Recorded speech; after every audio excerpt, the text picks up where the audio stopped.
Hare Krishna. Thank you so much सभी को join करने के लिए। आज हम लोग श्रीमद् भगवद गीता अध्याय अध्याय 4 और श्लोक संख्या 12 हम लोग पढ़ने वाले हैं।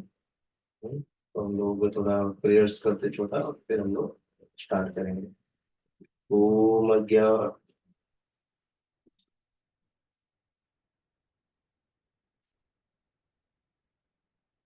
ओम अज्ञानतिमिरन्धस्य ज्ञानाञ्जनशलाकया चक्षुरुन्मिलितं येन तस्मै श्रीगुरुवे नमः। श्रीचैतन्यमनोभीष्टं स्थापितं येन भूतले स्वयं रूप कदा मह्यं ददाति स्वपदान्तिकं। नमो विष्णुपादाय कृष्णपृष्ठाय भूतले श्रीमते भक्तिवेदान्त स्वामिनिति नामिने। नमस्ते सरस्वती देवे गौरवाणी प्रचारिणे निर्विशेष शून्यवादी पाश्चात्य देश तारिणे। जय श्री कृष्ण चैतन्य प्रभु नित्यानंद श्री अद्वैत गदाधर शिवासादि गौर भक्त वृंद। हरे कृष्णा कृष्णा कृष्णा हरे हरे, हरे राम राम राम हरे हरे। जय श्री प्रभुपाद की जय, अनंत कोटि वैष्णव वृंद की जय। हरे कृष्णा। स्वागत है सभी का। तो बताना चाहूँगा ये सेशन शुरू करने के पहले कि ये जो सेशन है शाम को 10 से लेकर 10:30 बजे तक होता है। और इसका जो लिंक है वो डिस्क्रिप्शन में दिया गया है, जूम मीटिंग का लिंक। सेम लिंक हमेशा हम यूज़ करते हैं, तो लिंक पे क्लिक करना है और इस सेशन में आप आ जाओगे। और ये मंडे टू फ्राइडे होता है, तो कृपया करके आप लोग ज्वाइन किया करिए। तो हम लोग अभी सेशन स्टार्ट करते हैं।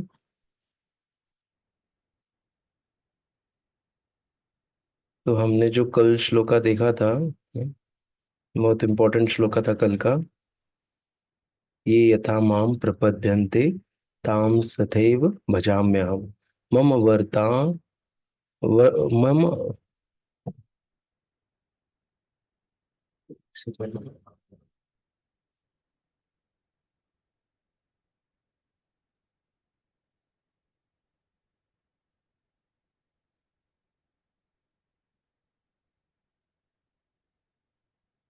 मम वतर्म अनुवर्तन्ते मनुष्याः पार्थ सर्वशः। ये यथा माम प्रपद्यन्ते ताम तथैव भजाम्यहम्। मम वतर्म अनुवर्तन्ते मनुष्याः पार्थ सर्वशः। वर्तम अनुवर्तन्ते। तो ये हमने पढ़ा था कि जिस जिस अनुपात में हम लोग भगवान की शरण ग्रहण करेंगे, उसी अनुपात में भगवान हमारे साथ आदान प्रदान करेंगे ना। हाँ, जैसे हम 2 कदम चलेंगे भगवान 2 कदम, हम 5 कदम भगवान के पास जाएंगे भगवान 5 कदम आएंगे हमारे पास। और हमने चर्चा किया कैसे भगवान का जो 1 कदम है वो कितना बड़ा होगा। हम्म। जो हमने एग्जाम्पल लिया था ना इनका, बलि महाराज का और वामन देव का, कैसे वामन देव ने पूरा ना स्वर्गलोक और पाताल लोक को माप लिया 2 पैर से, और तीसरा पैर पूरा माप लिए। बचा एक पैर, जो एक पग, वो उनके सर पे रख दिया ना।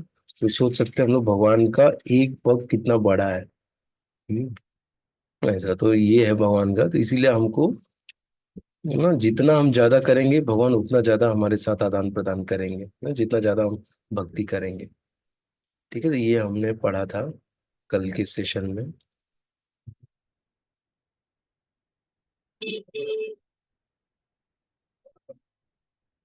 ना। और हमको किसके गुरु के मार्गदर्शन में भक्ति का कार्य करना चाहिए ना, कैसे भगवान को प्रसन्न करना है, ये गुरु हमको बताता है ना। कि कैसे हम शिक्षा गुरु दीक्षा गुरु ना, ये लोग हमें हमारा मार्गदर्शन करते हैं कि कैसे हम भगवान के करीब जा सकते हैं।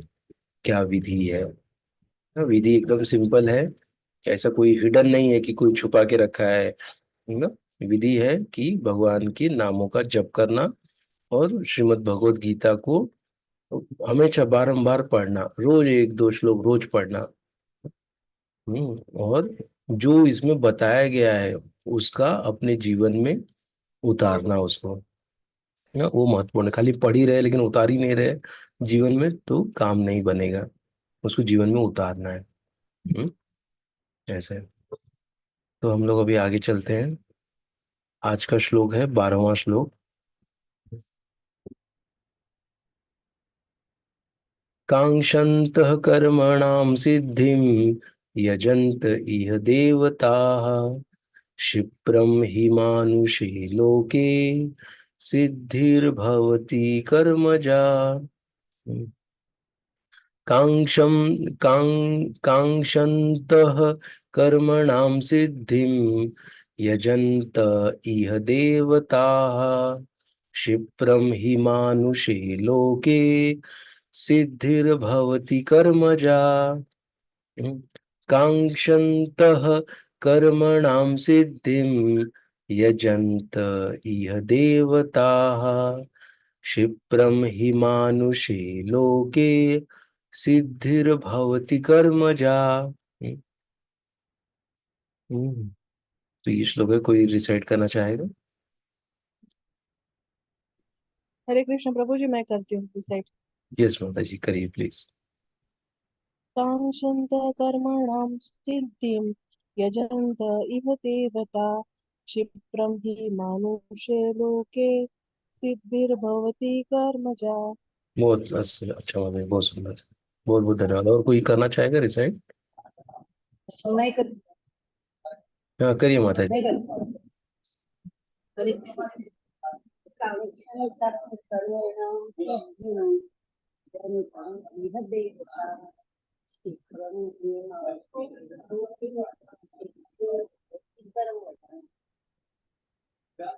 यस माता जी, बहुत अच्छा, धन्यवाद।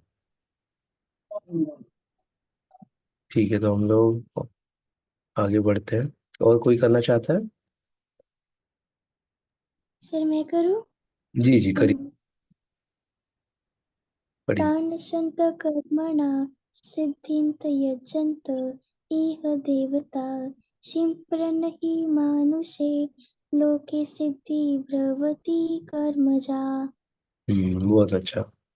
तो इसको क्या करना है ना, इसका सेट बनाना है। ये एक सेट हुआ, इसको एक साथ पढ़ना है ना। एक्चुअली इंग्लिश का देखेंगे तो उसमें सही से बताया रहता है, इस सेट से डिवाइड किया था। ये एक सेट, फिर ये दूसरा सेट, यहाँ से लेके यहाँ तक ये तीसरा सेट, और ये चौथा सेट है ना। तो पढ़ते हो कैसे पढ़ेंगे? कांक्षन्तः कर्मणां सिद्धिं यजन्त इह देवताः ना। अगर ऐसे नहीं पढ़ेंगे तो क्या हो जाएगा? कांक्षन्त कर्मणां सिद्धिं यजन्त इह देवता ना, थोड़ा वो है क्योंकि ये सेट बनता है जैसे एक दो तीन, यहाँ एक दो तीन, ऐसे। ठीक है, तो हम आगे बढ़ते हैं।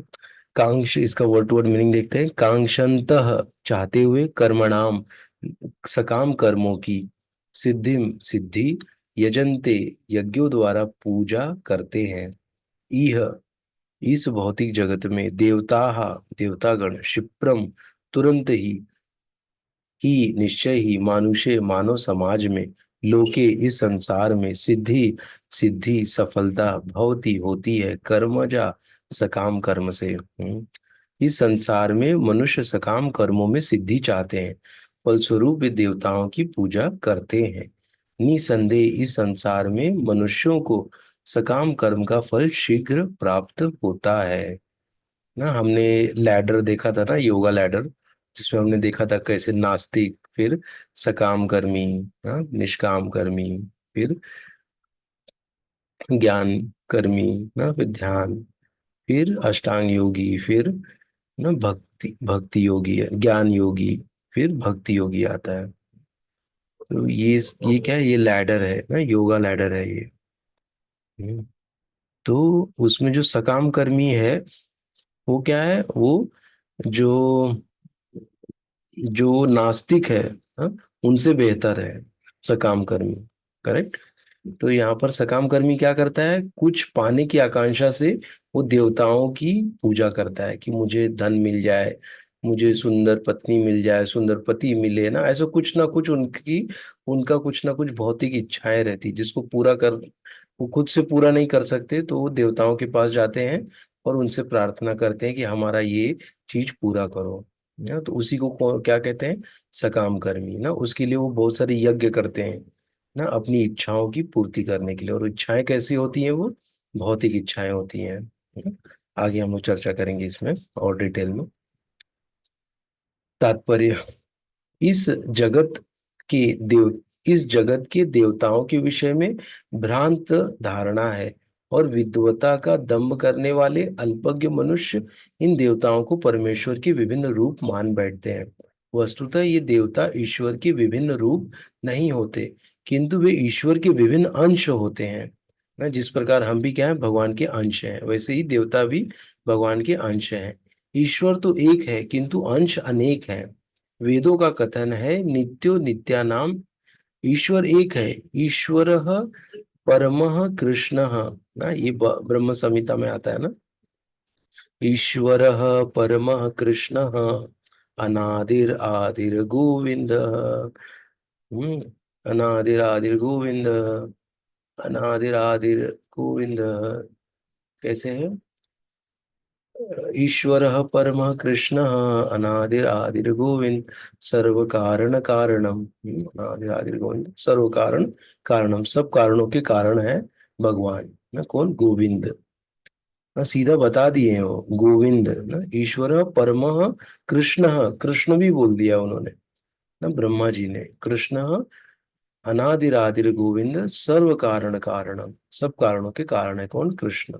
कृष्ण ही एकमात्र परमेश्वर है, और सभी देवताओं को इस भौतिक जगत का प्रबंधन करने के लिए शक्तियां प्रदान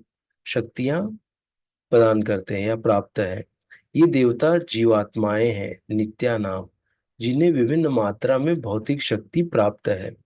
वे कभी परमेश्वर नारायण विष्णु या कृष्ण के तुल्य नहीं हो सकते। जो व्यक्ति ईश्वर तथा देवताओं को एक स्तर पर सोचता है, वह नास्तिक या पाषंडी कहलाता है ना। ये चीज फिर से बोलता हूँ, इसको ध्यान से सुनिए, कि जो ईश्वर तथा देवताओं को एक स्तर पर सोचता है, वह नास्तिक या पाषंडी कहलाता है ना। मतलब वो क्या है, वो नास्तिक है, मतलब वो, उसको भगवान के बारे में पता ही नहीं है ना। तभी तो वो क्या कर रहा है, ईश्वर और देवताओं को एक स्तर पे देख रहा है ना। तो इसी का आगे का वर्जन क्या है ना, इस कलयुग में अभी मनुष्यों की पूजा होने लग गई है ना। देवता और मनुष्य, जो मनुष्य हैं ना, कोई अभी उनके मंदिर बनाने लग गए, मनुष्यों के मंदिर बना के मनुष्यों की पूजा करने लग गए हैं ना। तो ये क्या हो जाता है, इसी को नास्तिकता का कहते हैं ना, नास्तिकवाद बढ़ रहा है इसलिए ना। उनको भगवान की पूजा करनी चाहिए, ईश्वर की पूजा करनी चाहिए, लेकिन किसी मनुष्य की पूजा करने लग जाते हैं ना। और ऐसा भी है कि वो जीवित है, फिर भी उसकी पूजा चालू कर दिया मंदिर बना के ना। तो यही कहा गया है यहाँ पर ना। जैसे ना, द्वैत और अद्वैत ना। द्वैत, द्वैत क्या है, दो है, जीव और भगवान, ये अलग अलग है ना। जीव भगवान दोनों क्या है, अलग अलग है, एक नहीं है। और हमेशा ये दोनों अलग अलग ही रहते हैं, ये कभी एक नहीं होते हैं ना।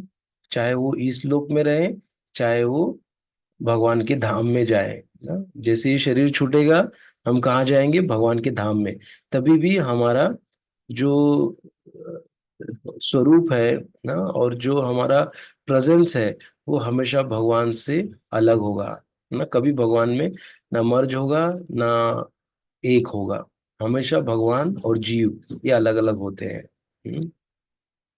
ना। इसी को कहते हैं अचिंत भेदा भेद ना, कि दोनों अलग अलग हैं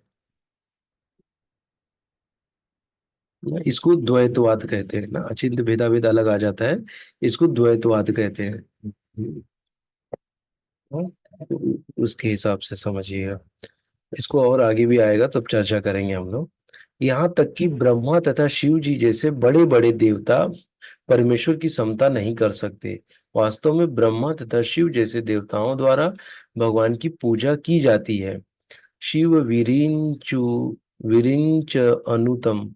तो भी आश्चर्य की बात है कि अनेक मूर्ख लोग मनुष्यों के नेताओं की पूजा उन्हें अवतार मानकर करते हैं। इह देवता पद इस संसार के शक्तिशाली मनुष्य या देवता के लिए आया है, लेकिन नारायण, विष्णु या कृष्ण जैसे भगवान इस संसार के नहीं है। वे भौतिक सृष्टि से परे रहने वाले हैं। निर्विशेषवादियों के अग्रणीय श्रीपाद शंकराचार्य तक मानते हैं कि नारायण या कृष्ण इस भौतिक सृष्टि से परे हैं। फिर भी मूर्ख लोग भक्त ज्ञान देवताओं की पूजा करते हैं, क्योंकि वे तत्काल फल चाहते हैं। उन्हें फल मिलता भी है, किंतु वे यह नहीं जानते कि ऐसे फल क्षणिक होते हैं। ना, जो देवता फल देते हैं वो कैसा होता है फल, वो क्षणिक होता है। वो खाली इसी जीवन काल तक वो उस फल का प्रेजेंस रहेगा। जैसे ये जीवन खत्म हुआ, मतलब ये मनुष्य शरीर खत्म हुआ, वो जो मिला है वरदान फल या जो भी इन देवताओं से, वो सब क्षीण हो जाएगा, समाप्त हो जाएगा ना। और अल्पज्ञ मनुष्यों के लिए बुद्धिमान व्यक्ति कृष्ण भावनामृत में स्थित रहता है ना, जो कि परमानेंट उसको मिलेगा ना। इसलिए कृष्ण भावनामृत में स्थित होता है कौन, बुद्धिमान व्यक्ति। उसे किसी तत्काल क्षणिक लाभ के लिए किसी तुच्छ देवता की पूजा करने की आवश्यकता नहीं रहती। इस संसार के देवता तथा उनके पूजक इस संसार के संहार के साथ ही विनष्ट हो जाएंगे। देवताओं के वरदान भी भौतिक तथा क्षणिक होते हैं। यह भौतिक संसार तथा इसके निवासी, जिनमें देवता तथा उनके पूजक भी सम्मिलित हैं, विराट सागर में बुलबुलों के समान है। किंतु इस संसार में मानव समाज क्षणिक वस्तुओं तथा संपत्ति, परिवार तथा भोग की सामग्री के पीछे पागल रहता है। ऐसी क्षणिक वस्तुओं को प्राप्त करने के लिए लोग देवताओं की या मानव समाज के शक्तिशाली व्यक्तियों की पूजा करते हैं। यदि कोई व्यक्ति किसी राजनीतिक नेता की पूजा करके संसार में मंत्री पद प्राप्त कर लेता है, तो वह सोचता है कि उसने महान वरदान प्राप्त कर लिया। इसलिए सभी व्यक्ति तथाकथित नेताओं को साष्टांग प्रणाम करते हैं, जिससे वे क्षणिक वरदान प्राप्त कर सके, और सचमुच उन्हें ऐसी वस्तुएं मिल भी जाती हैं। ऐसे मूर्ख व्यक्ति इस संसार के कष्टों के स्थायी निवारण के लिए कृष्ण भावनामृत में अभिरुचि नहीं दिखाते। वे सभी इंद्रिय भोग के पीछे दीवाने रहते हैं, और थोड़े से इंद्रिय सुख के लिए वे शक्ति प्रदत्त जीवों की पूजा करते हैं, जिन्हें देवता कहते हैं। यह श्लोक इंगित करता है कि विरले लोग ही कृष्ण भावनामृत में रुचि लेते हैं। अधिकांश लोग भौतिक भोग में रुचि लेते हैं, फलस्वरूप वे किसी न किसी शक्तिशाली व्यक्ति की पूजा करते हैं ना। कितना अच्छे से बताया इसमें कि कैसे ना जो मूर्ख व्यक्ति होता है ना, वो संसार के कष्टों के लिए क्या करता है ना, वो परमानेंट सॉल्यूशन नहीं, स्थायी निवारण नहीं देखता है। वो टेम्पररी उसको सॉल्व करने की कोशिश करता है ना। स्थायी निवारण क्या है, कृष्ण भावनामृत। ना? भगवान श्री कृष्ण की भक्ति करके ये जो प्रॉब्लम है ना, प्रॉब्लम क्या क्या है, जन्म मृत्यु जरा व्याधि ना, ये चार प्रॉब्लम्स है। इनका सॉल्यूशन हमको ढूंढना चाहिए ना। ना कि टेम्पररी गोली खाते खाते बस खाते रहो, या परमानेंट क्या है कि मुझे बीमारी ना हो ना, मुझे बुढ़ापा ही ना आए, मुझे मेरी मृत्यु ही ना हो, मुझे मेरा जन्म ही ना हो ना। ये उसके लिए क्या है, कृष्ण भावनामृत ना। उसके लिए हमारी चेतना पूर्णतया कृष्ण भगवान में निवेशित होनी चाहिए ना। तब जाके हम लोग क्या होंगे, भगवत धाम जाने के लायक बनेंगे ना। नहीं तो क्या होगा कि हम लोग जन्म मृत्यु के चक्र में घूमते रहेंगे। और जैसे इसका एग्जाम्पल आता है, एक आप लोग ने सुना होगा स्टोरी भस्मासुर का ना, जिसमें भस्मासुर जो रहते हैं वो क्या करते हैं, जो भस्मासुर हैं वो शिव जी का ये करते हैं, तपस्या करते हैं ना, शिव जी की बहुत तेज तीव्र तपस्या करते हैं। और फिर क्या होते हैं, शिव जी प्रकट होते हैं, और फिर वो शिव जी से मांगता है कि आ, वो शिव जी से बोलता है कि आ, क्या कि जिसके सर पे वो हाथ रख दे ना, तो वो क्या हो जाए, जिसके सर पे हाथ रख दे तो क्या था वो स्टोरी, किसी को याद है क्या। हाँ सर, याद है मुझे। हाँ बोलो थोड़ा। तो वो भस्मासुर शिव जी से वो वरदान मांगते हैं कि जिसके सर पे मैं हाथ रखूं वो गायब हो जाए। तो वो रूल करते थे ना, तो उनका शौक था कि वो हेवन, मतलब जहाँ पे डेमी गॉड्स जहाँ पे नारायण रहते थे, वो पूरा कैप्चर करे, वैकुंठ, वो हम्म। पूरा स्वर्ग। तो फिर जब वो वॉर शुरू हुआ, तो वो जहाँ पे भी सब पे हाथ रखते थे ना, वो सब भगवान गायब होते जा रहे थे। तो हम्म। का जब सब टेंशन में आ गए थे तो क्या करे, तो तब नारायण जी ने अपना एक रूप लिया, मोहिनी जी को। हाँ बराबर। तो वही भस्मासुर है। तो धन्यवाद। तो क्या होता है कि जैसे ही भस्मासुर की तपस्या खत्म होती है और शिव जी प्रकट होते हैं, उनको आशीर्वाद देते हैं, उनको वरदान देते हैं ना, कि जिसके ऊपर भी हाथ रख दोगे वो भस्म हो जाएगा। तो उसने क्या किया कि वो तुरंत उसने शिव जी के पीछे सर पे हाथ रखने के लिए भागने लग गया कि वो उनका जगह ले ले हो ना। उनको आ गया कि जो शिव जी की पत्नी पार्वती है, तो पार्वती के ऊपर वो आकर्षित हो गए और बोले मैं शिव जी को भस्म करके पार्वती को अपने से ब्याह कर लूंगा ऐसे। तो वो क्या करते हैं, वो जाते हैं और सीधा सीधा शिव जी के पीछे दौड़ने लगते हैं उनको भस्म करने के लिए और शिव जी जोर जोर से भागने लग जाते हैं। और फिर भगवान विष्णु के वो करते हैं, याद करते हैं, भगवान विष्णु वहाँ प्रकट होते हैं ना। और फिर वहां पर भगवान विष्णु कहते हैं कि एक मोहिनी का रूप बनाते हैं, एक स्त्री का रूप बना के आ जाते हैं, और वो फिर से, क्योंकि वो काम ही होता है भस्मासुर, तो वो देख के वो वापस से अट्रैक्ट हो जाता है मोहिनी रूप देख के भगवान का। तो भगवान बोलते हैं कि आप अपने सर पे हाथ रखो, तब मैं आपकी हो जाऊंगी। तो वो मूर्ख क्या करता है, अपने सर पे हाथ रख देता है, और जैसे अपने सर पे हाथ रख देता है वो खुद भी भस्म हो जाता है। तो ऐसे करके वहां पर वो रक्षा करते हैं ना। तो क्या ये देखे हमने कि इतनी बड़ी तपस्या की ना, और वरदान कैसा मिला, टेम्पररी वरदान मिला। उस वरदान से उसने खुद का ही नुकसान कर लिया ना ऐसे। और ऐसे ही एक और एग्जाम्पल आता है किसका, हिरण्यकशिपु का ना। हिरण्यकशिपु किसकी आराधना करता है, किसकी तपस्या करता है, किससे वरदान पाता है हिरण्यकशिपु। ब्रह्मा जी से वरदान प्राप्त करते कि हम्म। मैं देव से ना करूँ ना वही से। सही। हाँ बहुत सही।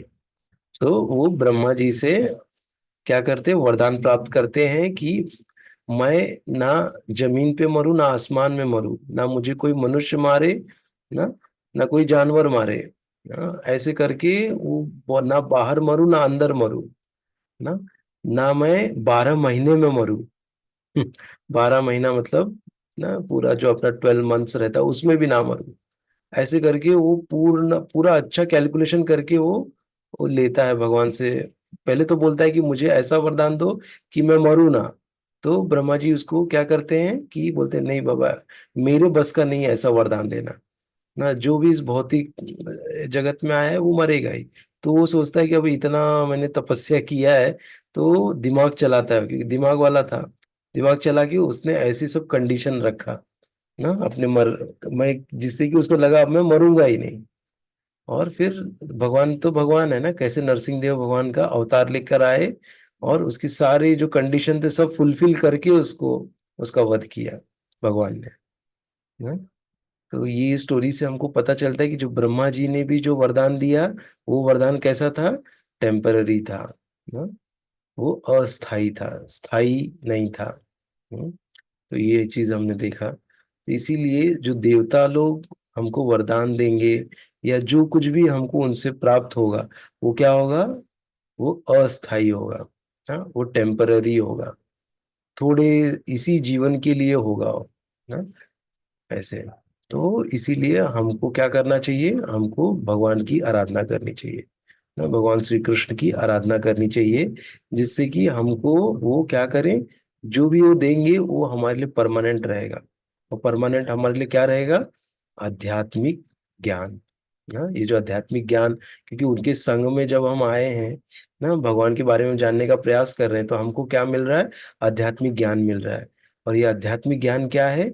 ये नश्वर, ना, ये नश्वर नहीं है। ये हमेशा परमानेंट रहेगा। ये एक जन्म का नहीं है, ये अगले जन्म में भी ये मेरे साथ, मेरा जो ज्ञान अर्जित कर रहा हूँ या जो मैं तपस्या कर रहा हूँ, साधना कर रहा हूँ भगवान श्री कृष्ण को प्रसन्न करने के लिए, वो मेरे साथ में रहेगा ना। तो मुझे क्या होगा कि जैसे हो सकता है कि इस जीवन में मैं भगवत धाम ना जा पाऊं, लेकिन जब मेरा अगला जो जन्म होगा वो बहुत अच्छे घर में होगा, बहुत अच्छे परिवार में होगा, जहाँ पे सारी सुख सुविधाएं होंगी, और साथ में एक भगवत गीता भी रहेगी, श्रीमद् भागवतम भी होगा। और बचपन से मैं सत्संग मुझे मिलेगा, बचपन से मैं सत्संग में ना, वो इस गीता, भगवत गीता की व्याख्यान और श्रीमद् भागवतम का व्याख्यान, ये मैं सुनते रहूंगा अपने परिवारजनों से भी और गुरुओं से भी ना। ऐसी कृपा भगवान हमारे ऊपर बरसाएंगे, और फिर क्या होगा, उस जीवन में मैं निकल ही जाऊंगा।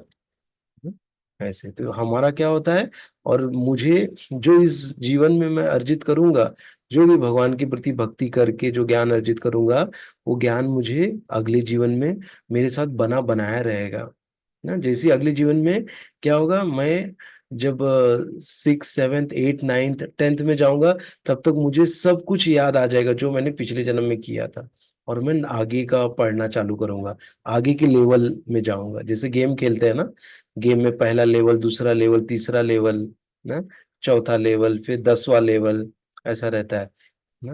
कोई कोई व्यक्ति होता है कि वो 11वां लेवल, 10वां लेवल पार ही नहीं कर पाता है।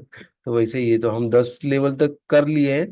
तो जब हम हमारा ये शरीर नष्ट हो जाएगा, तो जब नेक्स्ट इसमें जाएंगे तो वहां पे हम 11वें लेवल से ही चालू करेंगे। हम्म, ऐसा तो हमारा स्ट्रगल नहीं रहेगा 10 करने का, ऐसे। ठीक है, तो ये महत्वपूर्ण है कि हमको भगवान श्री कृष्ण की भक्ति करनी चाहिए ना। तो यहाँ पर भगवान ने क्या किया, देवताओं और भगवान में अंतर बताया है ना। देवता जो है वो भगवान के अंश है ना। और ऐसा नहीं समझना चाहिए कि देवता लोग तुच्छ है या देवता लोग ना, देवता लोग श्रेष्ठ है, हमसे श्रेष्ठ है ना देवता लोग। हम लोग मनुष्य हैं, वो देवता है ना। वो क्या है, भगवान का कार्य कर रहे हैं, वो भगवान की सेवा में लगे हुए हैं, भगवान ने उनको हायर किया हुआ है, ऐसा समझ सकते हैं। जैसे हम लोग देखते हैं कि कैसे मिनिस्टर्स रहते हैं ना, कोई जैसे रोड का मिनिस्टर है, कोई उड्डयन मिनिस्टर है, विमान और ये सब का ना, कोई पानी का है, कोई किसानों का है ना, कोई हेल्थ का मिनिस्टर है। तो ऐसे ऐसे मिनिस्टर्स नियुक्त किए जाते हैं ना। और उन लोग को मार्गदर्शन कौन देता है? उन लोग को मार्गदर्शन देते हैं भगवान, ये प्रधानमंत्री है। उनको सब देखते हैं कैसे कर रहे हैं, क्या कर रहे हैं ना। ऐसे तो इसी प्रकार भगवान भी इन सारे देवताओं को पोस्ट दिए हैं ना। और वो पोस्ट क्या होता है, चेंज होते रहता है ना। जो अग्निदेव है वो अगली बार कोई अग्निदेव अलग रहेगा, इंद्रदेव अलग रहेंगे ना, ब्रह्मा जी अलग रहेंगे, ऐसे करके। ठीक है, तो ये होता है कि सबका पोस्ट चेंज होते रहता है, तो पोस्ट है वो, ऐसा समझ सकते हैं हम लोग ना। तो इसीलिए हमको क्या करना चाहिए, भगवान की भक्ति करनी चाहिए ना। हमको अपना समय व्यर्थ नहीं गंवाना चाहिए कि देवताओं से कुछ मांग के ना। देवताओं के पास अगर जा रहे हैं हम, तो देवताओं के पास जाके क्या मांगना है कि भगवान की भक्ति दो ना। भगवान भगवान के पास मेरी अर्जी लगाओ ना, कि मैं भगवान की बहुत भक्ति करना चाहता हूँ, आप मुझे शक्ति दो ना। तो वो हमको आशीर्वाद देंगे ना, कि हम अच्छे से भक्ति कर पाए, और भक्ति में जो बाधाएं आएंगी उनको भी वो रोक पाएंगे उनके स्तर पे ना, जो उनका जितना उनको पॉसिबल होगा उसके बेस पे वो रोक पाएंगे उसको ना, ऐसे। ठीक है, तो यही था आज का जो हमने श्लोक पढ़ा ना। तो इसलिए यहाँ पर एक आया था कि बुद्धिमान व्यक्ति ही क्या करता है, कृष्ण भावनामृत में स्थित होता है, जो बुद्धिमान है ना। जो मूर्ख है वो क्या करेगा, वो क्षणिक लाभ के लिए देवताओं के पास जाएगा। ऐसे। और भगवान हमको जो भी देंगे वो क्या देंगे, वो परमानेंट चीज देंगे, वो कोई छोटा मोटा हमको चीज नहीं देंगे हाँ, हमको भक्ति प्रदान करेंगे, जिससे कि ये जन्म मृत्यु के चक्र से ही छूट जाए हम।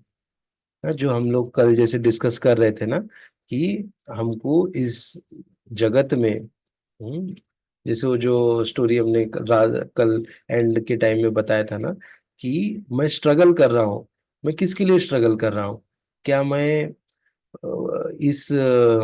इस जीवन को बेहतर बनाने के लिए स्ट्रगल कर रहा हूँ, या इस जगत से निकलने के लिए स्ट्रगल कर रहा हूँ?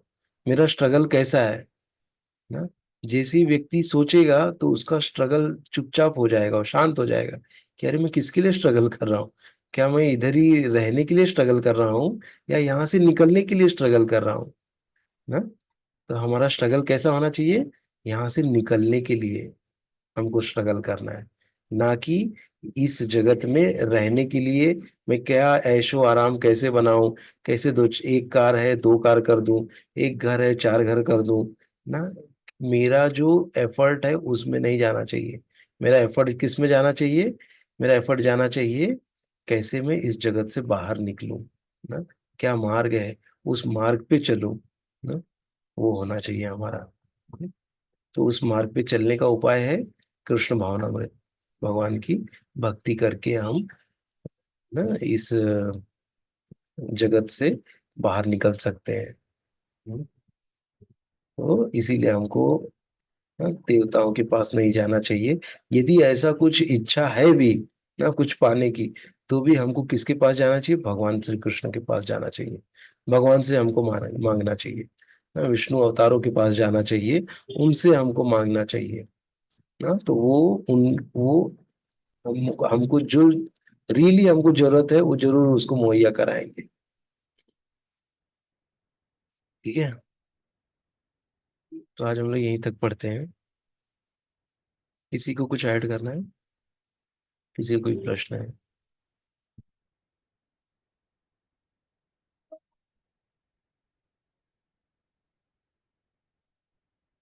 सर मेरे कक्षा में कुछ दोस्त हैं, तो उन लोग मतलब ना ऐसे मतलब ऐसे बुरा शब्दों का उपयोग करते हैं।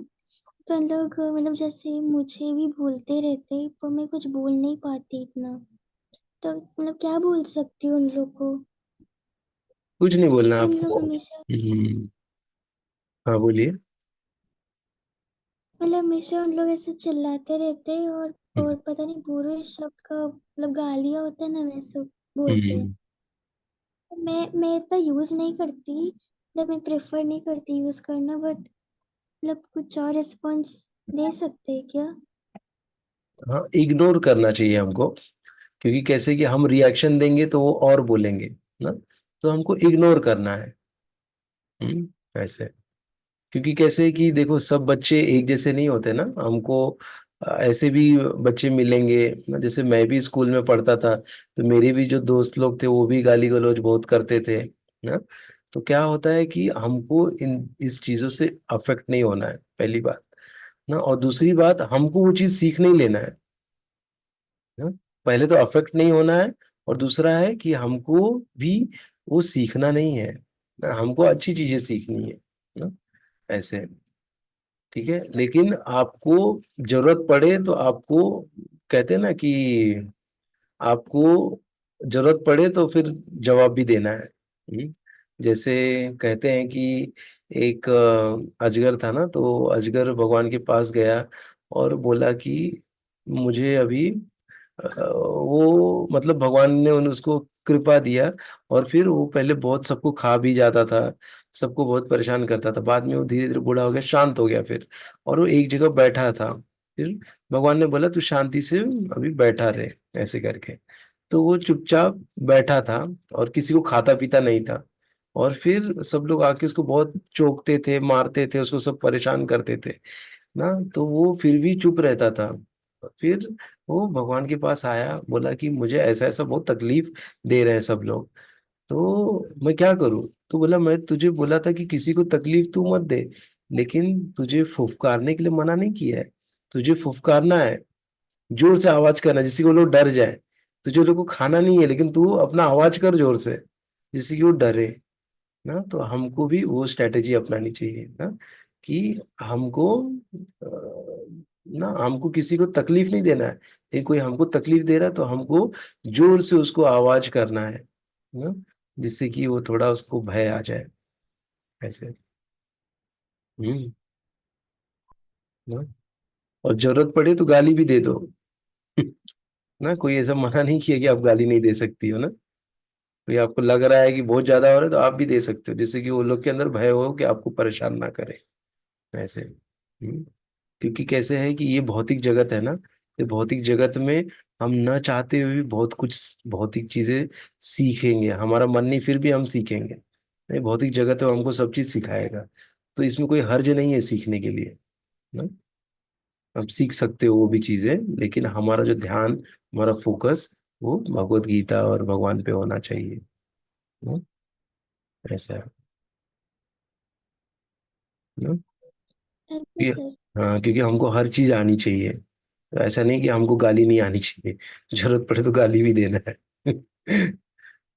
ना, इसलिए मैं ऑन रिकॉर्ड बोल रहा हूँ ये। लेकिन क्या करें अभी ना? ऐसा है।